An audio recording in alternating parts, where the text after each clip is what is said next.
Chapter 58. The Kingdom of the Peace of Hamashiach and the Culmination of Creation. The determining power in the Kingdom of the Peace of Hamashiach.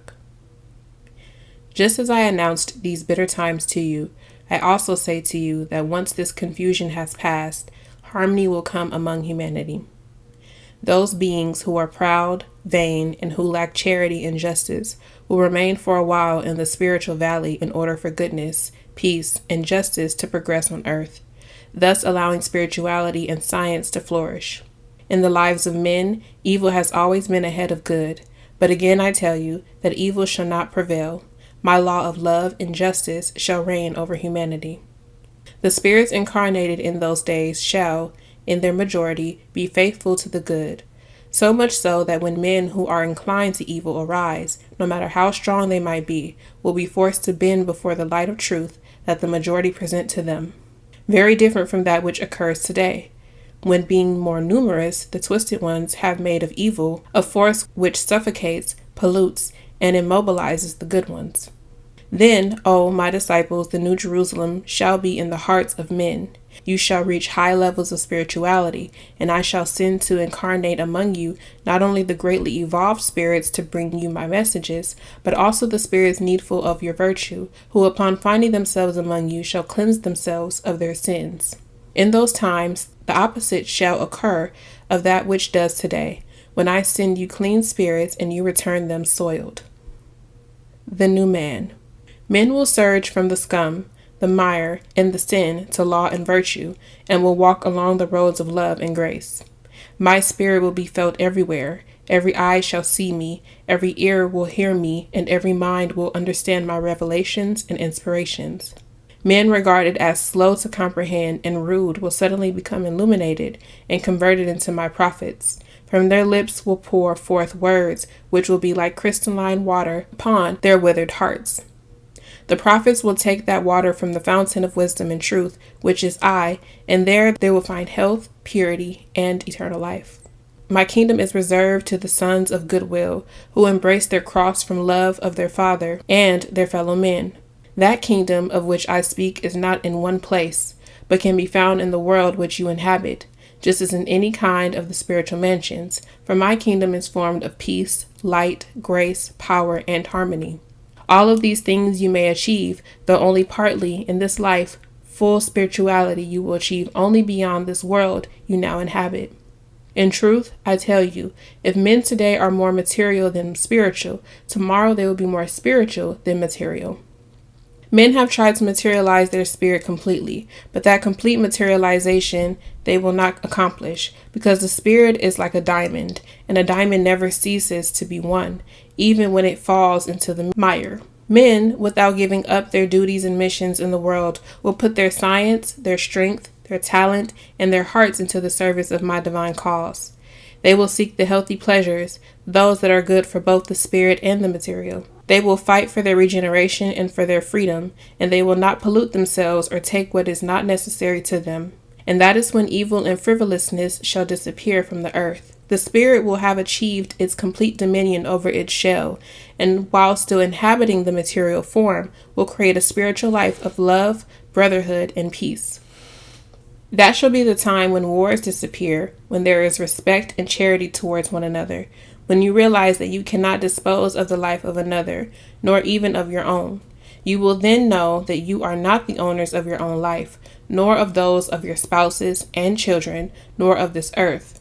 Rather, it is I who am the owner of all creation. However, because you are my beloved children, all that is mine you too possess. And I, being owner and holder of all things created, am unable to kill my creatures, to hurt or wound any of them. Why then do those who are not the owners of life take what is not theirs to dispose of? When this teaching has been understood by men, they will have taken a step upward in their spiritual evolution, and this world will be the dwelling of advanced spirits. You do not know if after this time you will return to inhabit this planet. I shall mark those who shall have to see those times of grace, those who will have to come to behold this valley, which was in another age, a vale of tears, destruction, and death. Those seas, those forests, and those fields that were the witnesses of such pain shall thereafter be converted into a dwelling of peace, into an image of the beyond. I have proclaimed to you that when the battles cease, my kingdom will be near to you, that your spirits will then flower in virtues. My doctrine shall be present in all spirits, and I will manifest myself through the channel of men and women.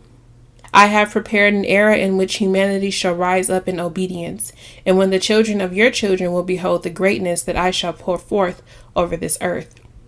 In this world which I gave to you as an earthly paradise, my will must be done, and a time will come when the spirits that have greatly battled and greatly evolved will come to this planet, and my divine light will bathe the earth, and in it will be the fulfillment of my law. The earth as promised land and reflection of the kingdom of heaven. This world, profaned by sin, stained by crimes, and marred by greed and hatred, must recover its purity. Human life, which has been a ceaseless struggle between good and evil, shall be the home of the children of Elohim, a home of peace, brotherhood, understanding, and noble yearnings. However, to reach that ideal, it is necessary for men to pass through trials that awaken them from their spiritual lethargy. I shall not raise a new world upon sin, hatred, and vice. I will raise it upon a firm foundation of regeneration, experience, and repentance. I will transform it all through you. Light will emanate from the very darkness, and from death I will make life pour out. If men have blemished and polluted the earth, tomorrow with their deeds they shall dignify this mansion, the one that will be regarded as a promised land, so as to enter it and carry out noble missions. Who will then doubt the conversion of the world?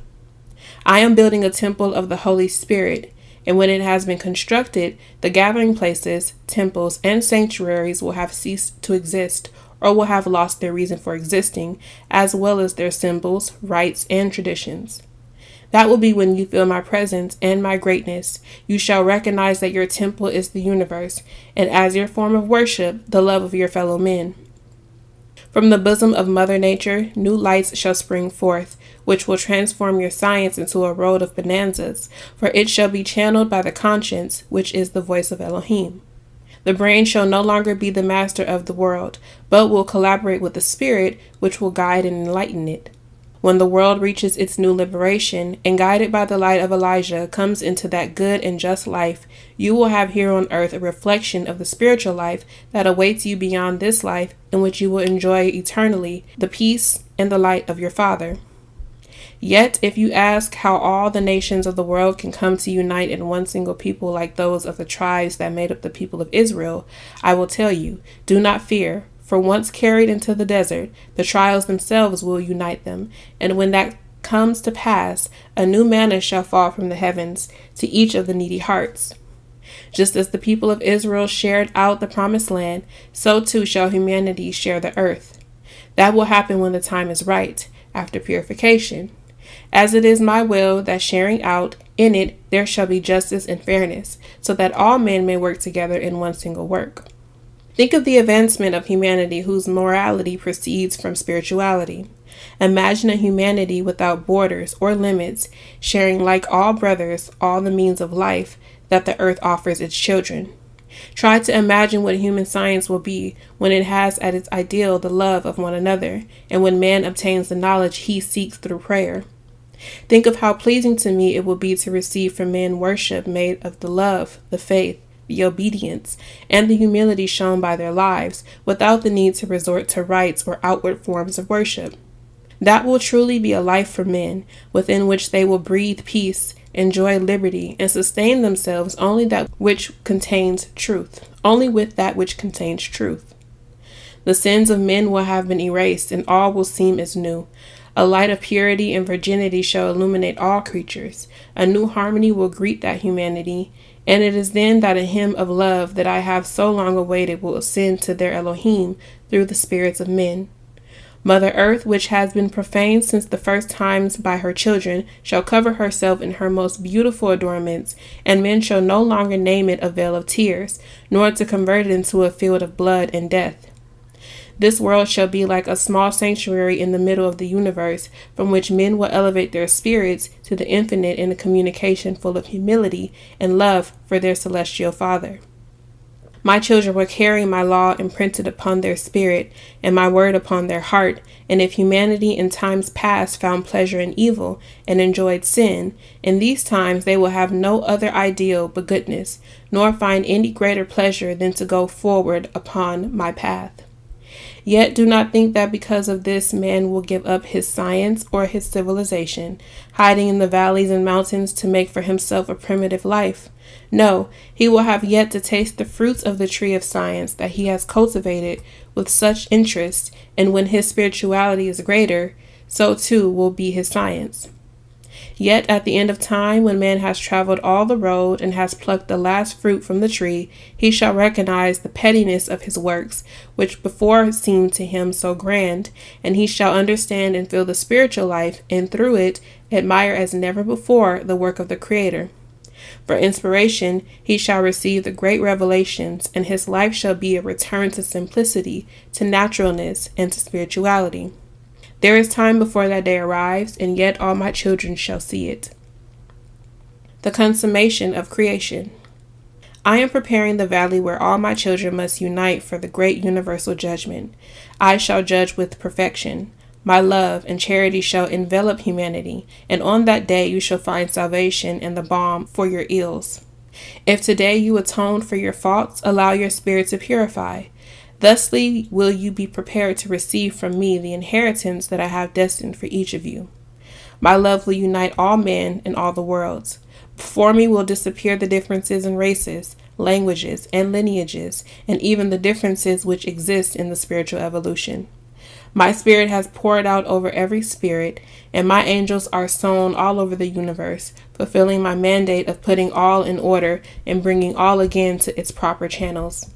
And when all have fulfilled their missions, ignorance will have disappeared, evil will no longer exist, and only good will reign over this planet.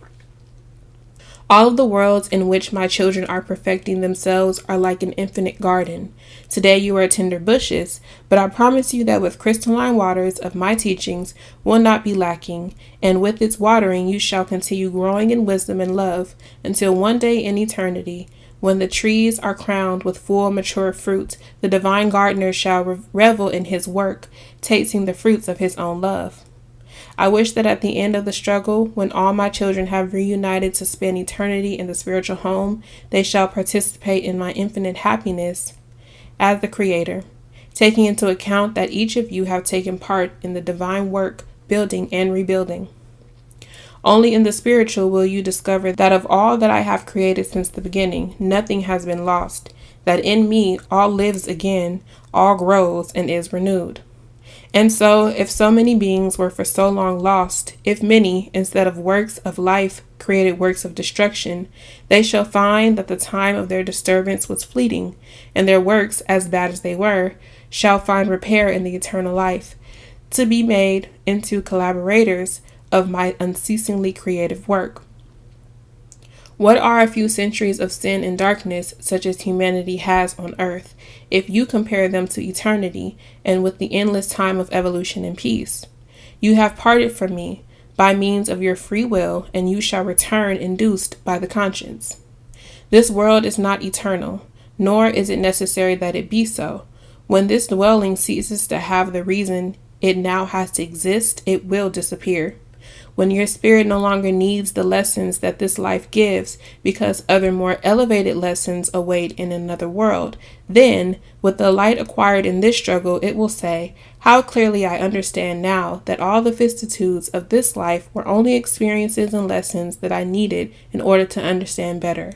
How long this journey appeared to me in the moments when suffering drained my strength, but now, in contrast, when all is in the past, how brief and fleeting it appears before eternity.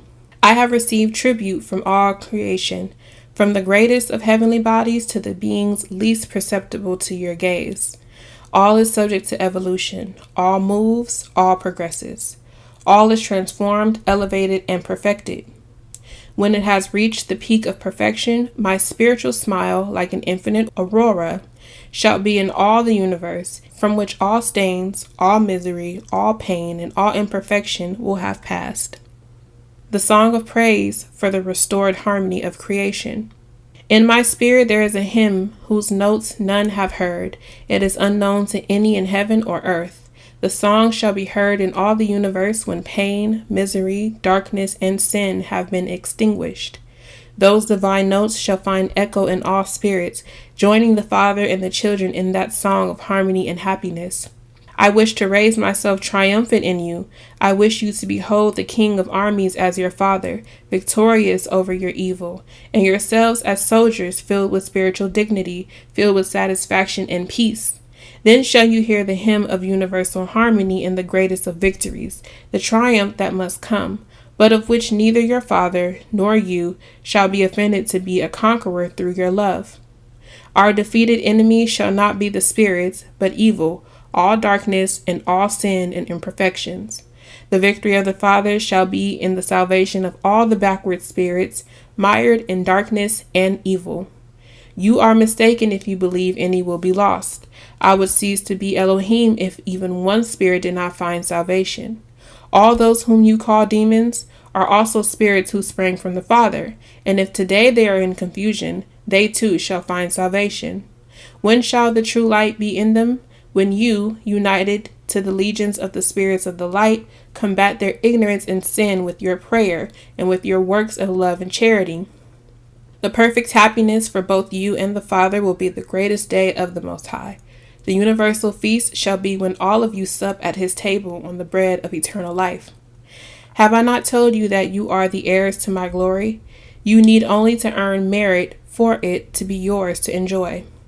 All that I have created has not been for me, but for my children. I only long for your enjoyment and your eternal happiness. All of the energy that has animated the beings and given life to the organisms, and all the light that has illuminated the worlds shall return to me, and all the beauty spilled out over the realms of creation shall be in the spirit of the Father. And once within me again, that life shall be transformed to a spiritual essence that will be poured out once more over the spiritual beings, the children of the Most High, for you shall never be disinherited of the gifts I have given you. Wisdom, eternal life, harmony, infinite beauty, kindness, all this and more will be in all children of the Most High when they dwell with him in the perfect mansion. My peace be with you.